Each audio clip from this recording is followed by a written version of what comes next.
नमस्कार। आज के इस व्याख्यान माला में इस अंतिम दौर पर जो व्याख्यान है उसमें मैं आप सभी को राग बिहाग से अवगत कराकर अब एमए फाइनल म्यूजिक और एमए प्रीवियस की छात्राओं के हितार्थ एक स्टेज परफॉर्मेंस जो पेपर है उसमें उनको प्रस्तुति देनी है, जिसमें चॉइस राग के साथ लाइट म्यूजिक में गज़ल, भजन, मांड कुछ भी गाएंगे तो उनको अच्छे अंक प्राप्त होंगे। इसलिए मैंने इस मांड विषय को चुना। आज मैं आपको मांड के बारे में बताऊंगी। हालांकि इसका तो बहुत विशद और विस्तृत विषय है जो बाद में कभी अपन डिस्कस करेंगे। फिलहाल मैं आपको इतना बताऊंगी कि राग मांड जो है वो आपके द्वितीय पुस्तक क्रमिक पुस्तक मालिका भातखंडे जी के अंतर्गत लिखी गई है।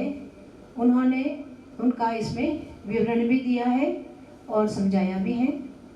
तो राग मांड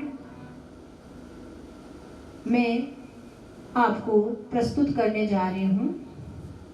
मैंने मांड जो है उसकी पूरी गायन शैली को अपने गुरु जोधपुर के जाने माने संगीतज्ञ भंवरलाल जी डांगी साहब को शत नमन करते हुए उनसे सीखा है। उनको नमन करते हुए मैं आपके समक्ष ये प्रस्तुति कर रही हूँ, जिसमें मांड गायन में उन्होंने मुझे काफ़ी कुछ ऐसी बंदिशें सिखाई जो आज नहीं गाई जाती।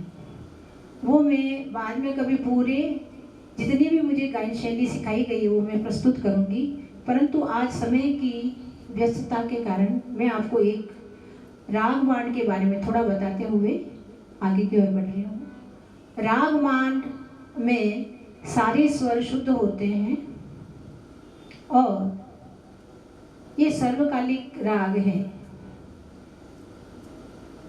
मांड गायन में जैसे भजन भी गाते हैं, लोकगीत भी गाते हैं और ये जो वाणियाँ होती है भजन में वो भी गाते हैं, हेली भी गाते हैं। तो मांड एक राग में निबद्ध नहीं हो सकती, ऐसा मेरे गुरुजी ने बताया है। वो एक टेक्निक है, पूरी गायन शैली है जिसके अकॉर्डिंग हम उस गायन शैली के अकॉर्डिंग जो भी गाते हैं वो मांड गायकी या मांड गायन कहलाता है। मैं आपके सामने जो प्रस्तुत कर रही हूँ वो जोधपुर से बिलोंग केसरिया बालम जो मैंने अपने गुरु पंडित भंवरलाल जी डांगी से सीखा है वो प्रस्तुत कर रही हूँ। राग मांड को 4 भागों में गुणीजनों ने बांटा है। सबसे पहले शुद्ध मांड, शुभ मांड, आसा मांड और सामेरी मांड, इस तरह 4 भागों में बांटकर संपूर्ण गायकी को उसमें लिया है। अभी हाल ही में विगत 2 वर्षों से मैंने शोध करते हुए संगीत नाटक अकादमी राजस्थान जोधपुर में यह पाया कि मांड जो है उसके 24 प्रकार होते हैं जो अब प्राय लुप्त से हो गए हैं, परंतु पूरे 24 प्रकार हैं जिसमें जो जीवित रख रहे हैं अभी वो जैसलमेर के मांगड़ियार और लंगास वो अपनी ट्रेडिशनल मांड गाते हैं। और ढोली मिरासी जिनको हम सरस्वती पुत्र कहें तो अतिशयोक्ति नहीं होगी, वो गुणी लोग हैं और उनके पास स्वतः ही बाल्यकाल से ही ऐसे संस्कार मिल जाते हैं कि वो बहुत ही उम्दा। आपने सारेगमप और सब जगह देखा होगा जो ढोली गायन में और मांगड़ियार में जो बच्चे गाते हैं तो उनको संस्कार मिलता है। तो ये मांड गायकी जो है वो परंपरागत और विरासत से भी और संस्कारों से भी आती है। इसको एडॉप्ट कर लो भले, पर वो जो चीज़ नहीं आती जो आनी चाहिए। तो जो राजस्थान के लोग हैं वो ही इसको पूर्ण रूप से निभा पाते हैं और निभाते हैं, ऐसा मैंने देखा है अपने अनुभव से।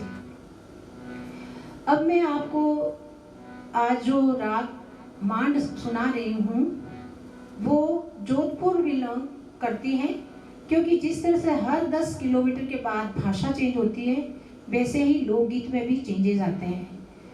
ऐसे ही मांड गायन में भी शेखावटी की मांड, जयपुर की मांड, जोधपुर की मांड, जैसलमेर की मांड, इस तरह से क्षेत्र के आधार पर भी मांड गायन का विभाजन हुआ है, प्लस रागों के आधार पर भी। जैसे मेरे गुरुजी ने मुझे जो सिखाया उसमें सोरठ मांड भी है, सिंध भैरवी में भी मांड है, पिल्लू में मांड है, देश मांड है, खमाज मांड है, काफी मांड है। इस तरह से कई तरह के प्रकार उन्होंने मुझे सिखाए हैं, जिसमें से एक ये जो केसरिया बालम है वो मैं आपको समक्ष प्रस्तुत कर रही हूँ। तो इसमें आप लोग सुनेंगे किस तरह से ये एडॉप्ट करने की कोशिश करें कि ये स्टाइल है। राग तो एक सीमित में हो जाता है, स्टाइल मतलब गायकी, पूरी गायन शैली वो मांड है। तो आपको मांड की गायन शैली को एडॉप्ट करना है। राग मांड तो कोई भी गा सकता है रागों को स्वर को देखते हुए, पर मांड गायन किस तरह से होता है उसको आपको समझना है।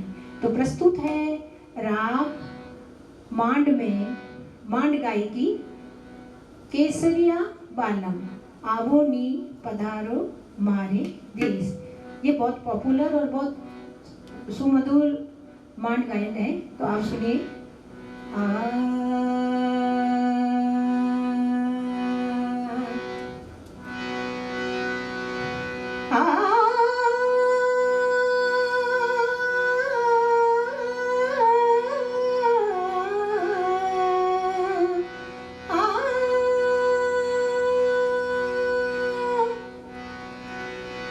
केसरिया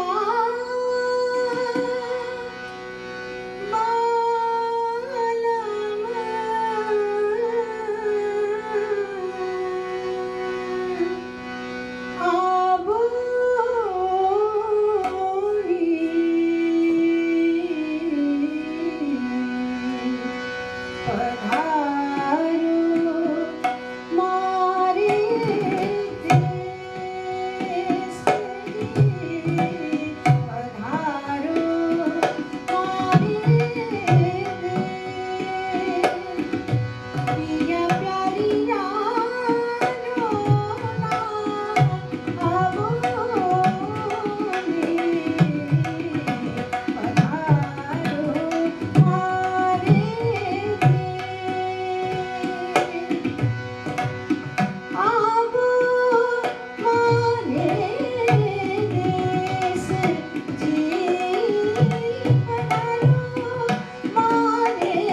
तेरी